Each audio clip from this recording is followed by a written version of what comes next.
ডন ভাই আমার খুবই পছন্দের একজন বড় ভাই, উনিও বা দাঁড়িয়েছিলেন, বাট হারজিত ব্যাপার না। ডন ভাইকে নিয়েই সালমান শাহ আসলে আমাদের সবারই হৃদয়ে আছেন।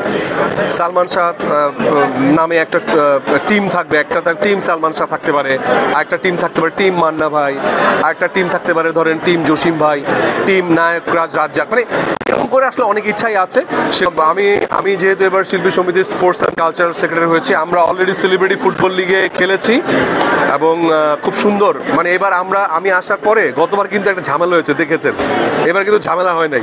আগে বলেছি ভাই ঝামেলা হলে আপনার নাই, সো এবার তারা সুন্দর করে শেষ করেছে এবং আমরা যারা শিল্পী যারা আছেন আমরা অলরেডি পোস্টার টানিয়ে দিব যে যারা ভালো খেলেন সারা বছর জন্য প্র্যাকটিস করতে পারে এরকম করে, আর সবার আগে খেলা দিব আপনাদের সাথে, তাহলে প্রচারটা বেশি পাবো।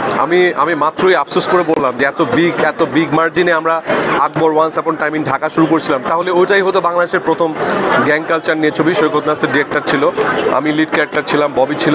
তো ওইটাও যে করোনার কারণে পিছিয়ে যাওয়ার পরে হয় না যে ইনভেস্টমেন্ট একটা ঝামেলা, ওটা হয়তো ভবিষ্যতে হতেও পারে, কিন্তু আপাতত আমরা তুফান ঝড় নিয়েই থাকি আসলে, যেহেতু এটা হয়নি এখনো। জি হ্যাঁ হ্যাঁ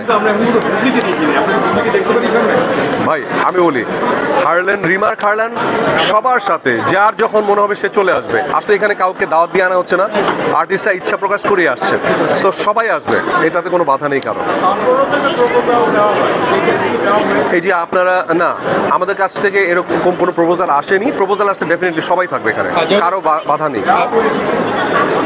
আমার কথাটা আসলে এই প্রসঙ্গে যে বাংলাদেশের চলচ্চিত্রে যারা চিত্রনায়িকা আছে প্রথম সারি সবাই এর সাথে যুক্ত আছে, সেক্ষেত্রে বুবলি নায়িকা সে তো এখন রানিং সিনেমা করে যাচ্ছে এখন, এই জন্য আমি তো মাত্রই বললাম যে আমাদের সাথে সবাই থাকবে, মানে ধরেন যার যখন স্ক্যাজুয়াল অনেক কাজে ব্যস্ত থাকে, সো ব্যস্ততা যখন কমে যাবে তখন আবার আসবে, সবার জন্য ওপেন, রিমার্ক হারলেন সবার জন্য ওপেন, মানে কেউ আসবে এরকম কিছু না আসলে।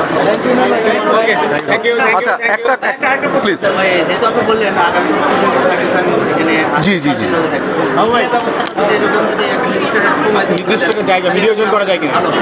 আসলে মানে মিডিয়া জোন করা যায় কিনা, মানে আপনারা তো দেখছেন ঘুরে ঘুরে, মানে প্লেসটা আসলে খুব কম জায়গা, বাট ইন্টারভিউটা আসলে আমাদের মানে এইখানে আমাদের প্যাভিলিয়নে হলে বেটার, বাইরে আসলে আপনি দেখছেন ওইখানটা আরও অনেক ছোট জায়গা, এই জন্য এখানে আনা হয়েছে।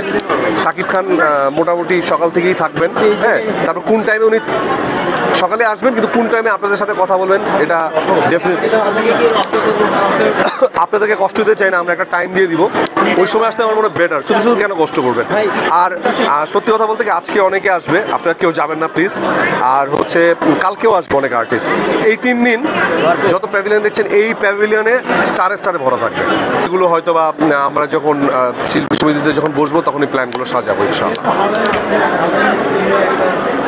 ভাই হারলেন সব জায়গায় থাকবে ইনশাল্লাহ, মানে হারলেন সব জায়গায় থাকবে, আপনাদের সাথেও হারলেন থাকবে, আপনাদের পাশেও হারলেন আছে, আপনারা হারলেনের পাশে আছেন, এবং আমাদের সেলিব্রিটিদের পাশে হারলেন সবসময় আছে, থাকবে, এবং শিল্পী সমিতির কোনো ফুটবল বা cricket whatever it is, হারলেন অলওয়েজ থাকবে সবার পাশে। কবে ইনভেস্ট করবে হারলেন? খুব শিগগিরই করবো ইনশাল্লাহ, ভালো কিছু হলে হারলেন সেটার সাথে, এবং সেটা শুড বি অথেন্টিক হতে হবে, সে অথেন্টিকের পাশে হারলেন অলওয়েজ থাকবে।